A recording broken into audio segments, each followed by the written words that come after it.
Yang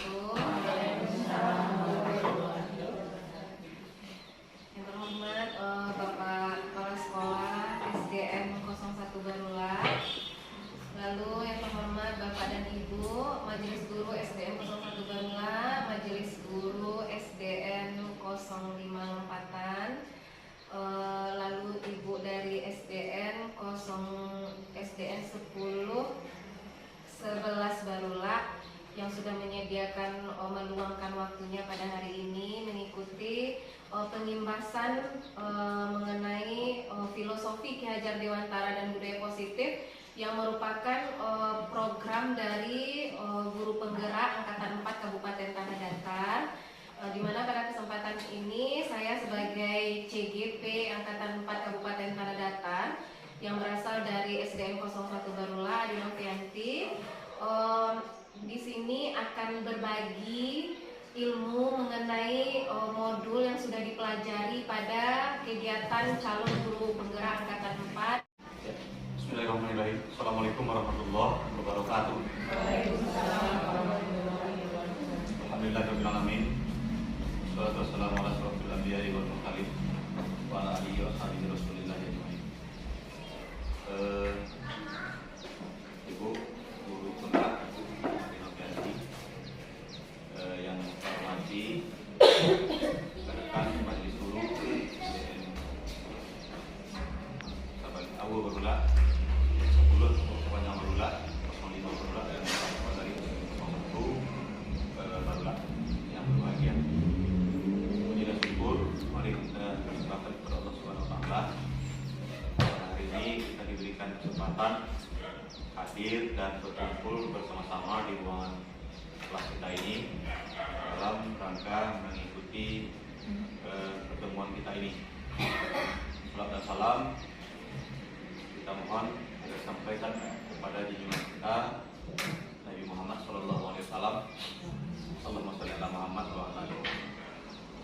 Ibu dan Bapak yang kami hormati,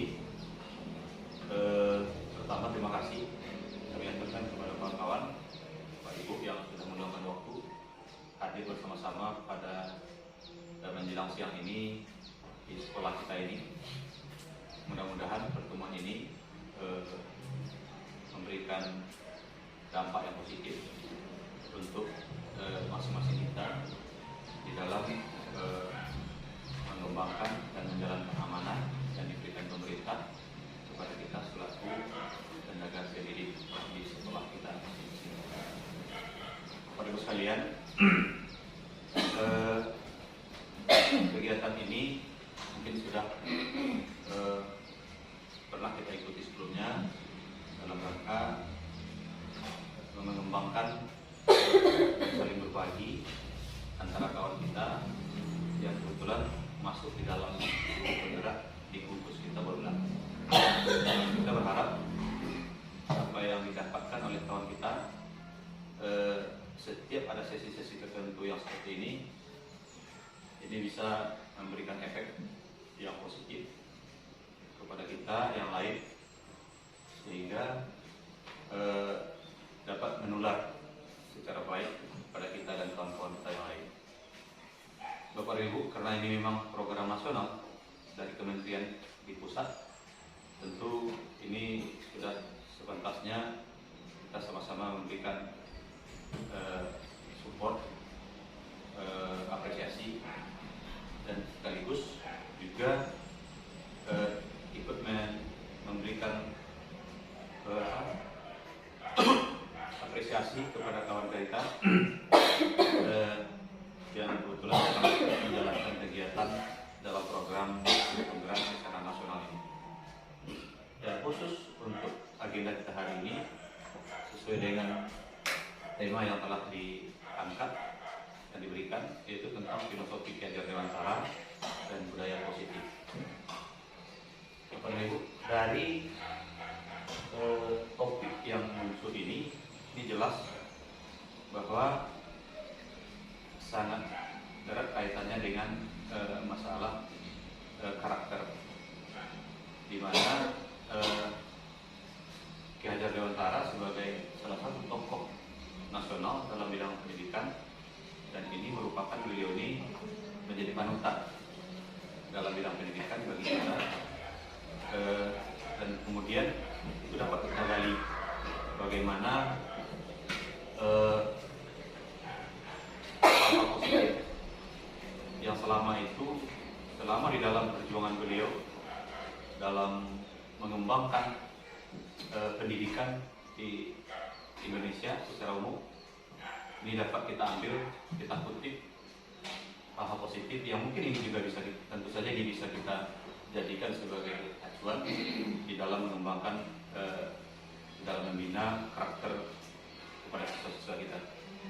1.1 yaitu mengenai filosofi Ki Hajar Dewantara, dan nantinya modul 1.4 adalah budaya positif. Mulainya Bapak dan Ibu, kita akan melihat bagaimana perkembangan pendidikan mulai dari zaman kolonial. Mulainya Bapak dan Ibu, kita akan melihat bagaimana perkembangan pendidikan mulai dari zaman kolonial.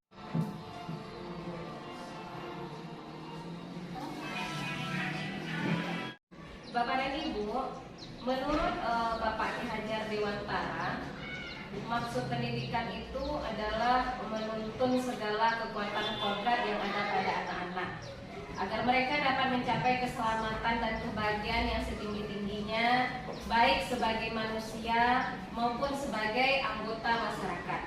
Nah, Bapak dan Ibu, di sini maksudnya kekuatan kodrat ini, anak kita itu nanti kita akan menuntunnya sesuai dengan kodrat alamnya dan sesuai dengan kodrat zamannya. Bapak dan Ibu, kebanyakan sekarang pendidikan itu disalahartikan begini.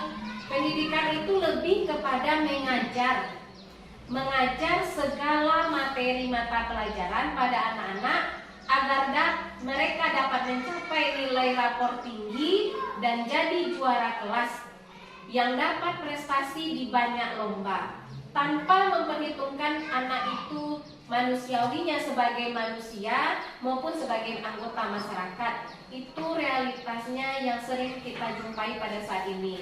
Maksud pendidikan yang tadi kita menuntun segala kekuatan kodrat yang ada pada anak-anak ini lebih banyak ditekankan di sekolah pada saat ini, yaitu pendidikan itu lebih kepada kita mengajar hanya materi pelajaran pada anak-anak sehingga mereka nilai rapornya tinggi, lebih kepada kognitifnya dan jadi juara kelas yang dapat prestasi di banyak lomba, tanpa memperhatikan kita kodrat alamnya bagaimana, nanti kodrat di zamannya dia belajar bagaimana.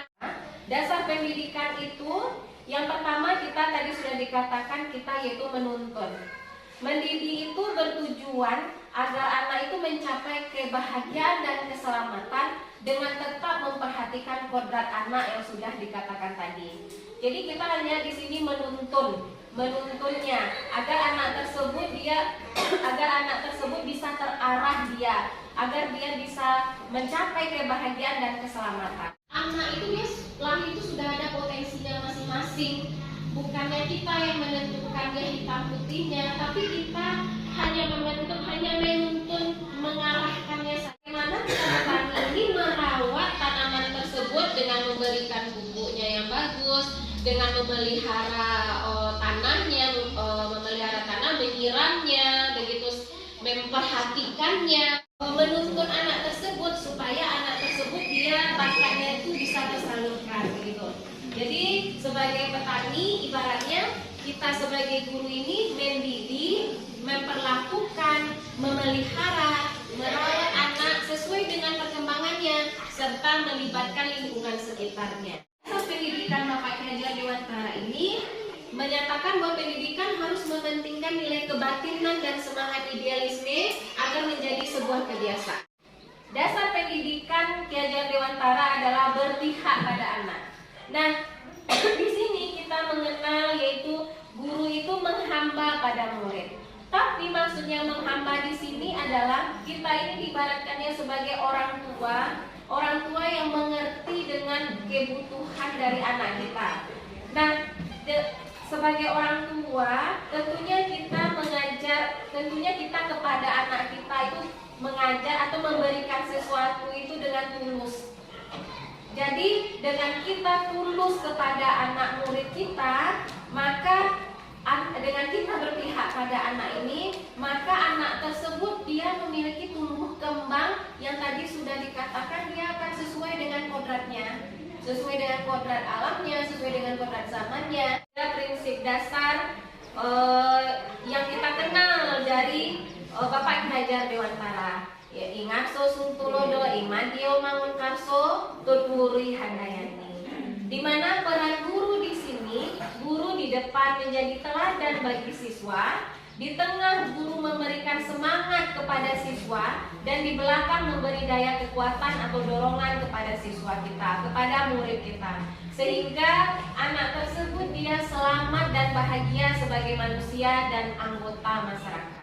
Merdeka Belajar ini nantinya siswa atau murid kita itu dia memiliki karakter-karakter yang kita kenal nantinya adalah dengan istilah profil pelajar Pancasila. Jadi nilai-nilai profil pelajar Pancasila inilah nantinya yang kita harapkan ada pada siswa kita. Apa saja profil pelajar Pancasila itu? Di mana yang pertama, siswa itu beriman, bertakwa kepada Tuhan Yang Maha Esa, berakhlak mulia, berkebinekaan global, bergotong royong, kreatif, bernalar, kritis, dan mandiri. Inilah yang diharapkan nantinya sumber daya manusia Indonesia yang unggul yang kita harapkan, yang sekarang kita bibit dan benihnya kita rawat, kita jaga. Nah, diharapkan nantinya siswa kita ini memiliki nilai-nilai profil pelajar Pancasila ini. Budaya positif. Budaya positif ini nanti lebih ditekankan kepada budaya positif yang terjadi di sekolah, dan tentunya imbasnya bagi siswa dimanapun dia berada, dia akan berbudaya positif. Perubahan paradigmanya begini Bapak dan Ibu, seperti kegiatan kepalan tangan. Perubahan paradigmanya begini Bapak dan Ibu, seperti kegiatan kepalan tangan. Kita cobakan Bapak dan Ibu, misalnya ambil secari kertas, lalu Bapak dan Ibu kepala tangan Bapak dan Ibu pegang kertas yang ada di kepala Bapak dan Ibu itu, misalkan tulis benda atau sesuatu yang sangat berharga bagi Bapak dan Ibu, lalu Bapak Ibu kepal, letakkan di satu tangan. Nah, yang B juga begitu, mengepal dengan sesuatu, mencoba dengan sekuat tenaga untuk meminta benda tersebut. Nah, Bapak dan Ibu, apa yang terjadi? Nah, ini dia. Kira-kira apa yang akan membuka kepalan tangan Bapak dan Ibu?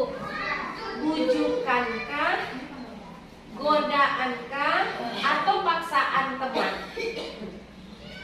Menurut Bapak dan Ibu, apa yang akan membuka kepalan tangan ibu tersebut? Kan teman ibu nanti akan mencoba sekuat tenaga membuka kepalan tersebut. Apa dorongan yang lebih dominan yang sehingga Bapak dan Ibu membuka kepalan tangan Bapak dan Ibu itu? Apakah bujukan, atau godaan, atau paksaan dari teman kita? Godaan kalau buatnya godaan. Kalau ibu yang lain, bapak yang lain apa? Bujukan. Digoda ya Bu. Kalau Bu Desi apa? Bujukan. Bujuk bukan. Ya. Mengapa? Mengapa Bapak kata Bu Desi bujukan? Kenapa bujukan? Mungkin dengan membentuk hati dan pikirannya, lebih memberikan kepercayaan untuk dia bisa buka. Itu kata Bu Desi ya, dengan menyentuh hati dan pikiran dibujuk ya Bu ya. Ada lagi godaan, kalau Bu Ani tadi godaan. Boleh Bu, kenapa godaan? Karena ingin mengetahui apa itu yang di dalam kepala itu. Jadi kita ingin tahu, digoda. Nah, atau bisa juga ada pilihan Bapak dan Ibu bertahan dan menolak membuka kepalan tangan sampai sekuat tenaga. Ada yang berusaha untuk menolak? disuruh membuka itu di dalam tangannya itu ada benda yang sangat disukainya. Ada pula dengan bujukan bisa, godaan mau, atau berupa paksaan. Ada yang tidak mau dia membuka. Tentu adalah orang yang tidak mau. Ada yang tidak mau membuka. Pertahankan, dipertahankan. Ingin mempertahankan. Nah, itu Bapak dan Ibu dipengaruhi oleh 3 motivasi perilaku kita. Nah, ada motivasi perilaku itu untuk menghindari ketidaknyamanan atau hukuman. Itu 3 motivasi perilaku manusia. Yang pertama, untuk menghindari ketidaknyamanan atau hukuman. Yang kedua, ada yang untuk mendapatkan imbalan atau penghargaan dari orang lain. Ya, dibujuk, abeko diberi sesuatu, kan dibujuk itu. Buka lah nanti dibujuk sesuatu. Ada pula yang untuk menghindari ketidaknyamanan, kalau tidak dibuka nanti, kan ada begitu. Ada untuk menjadi orang yang mereka inginkan dan menghargai diri sendiri dengan nilai-nilai yang mereka percaya. Nah, ada 3 motivasi perilaku manusia yang mempengaruhi apa yang kita lakukan tadi, Bapak dan Ibu. Imbasnya di sini, kita sebagai guru, anak itu diibaratkan sebagai dia hatinya itu akan bisa dibuka.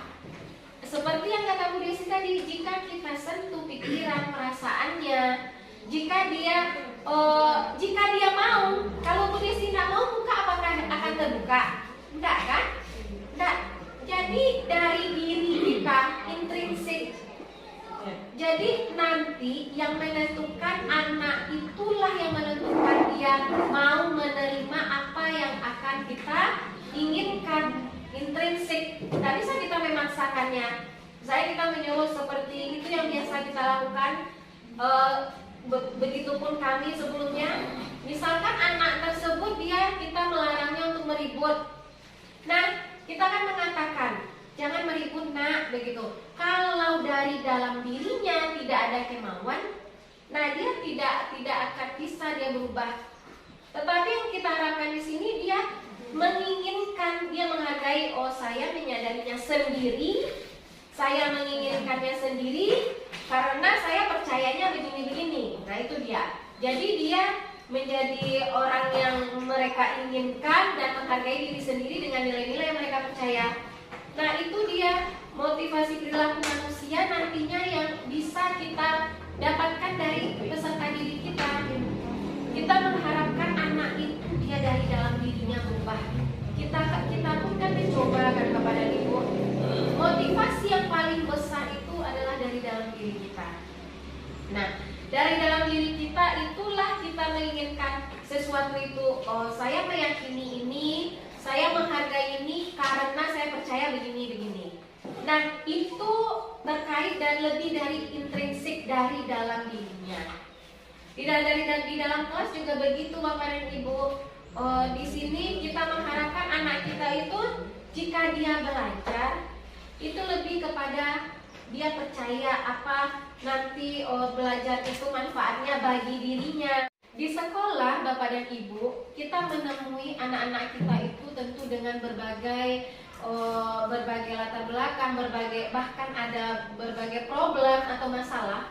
Itu sebenarnya tidak lepas dari 5 kebutuhan dasarnya atau 5 kebutuhan dasar manusia secara umum. Secara umum manusia itu butuh cinta dan kasih sayang. Manusia itu butuh untuk bertahan hidup. Manusia itu butuh kesenangan. Manusia itu butuh kebebasan. Manusia itu butuh penguasaan kebutuhan, pengakuan dan kemampuan. Jadi sebagai guru kita harus mengetahui 5 kebutuhan dasar pada anak ini supaya nantinya kita bisa menuntun anak kita. Menurut teori kontrol, di sini perubahan paradigmanya adalah guru mengontrol murid. Ilusi guru mengontrol murid, ilusi bahwa kritik dan membuat orang merasa bersalah dapat menguatkan karakter, ilusi bahwa semua penguatan positif efektif dan bermanfaat, dan ilusi bahwa orang dewasa memiliki hak untuk memaksa. Bapak dan Ibu, budaya positif yang bisa kita kembangkan di kelas, di sekolah kita, kepada murid kita, sehingga murid kita nantinya juga bisa dia berbudaya positif dimanapun dia berada.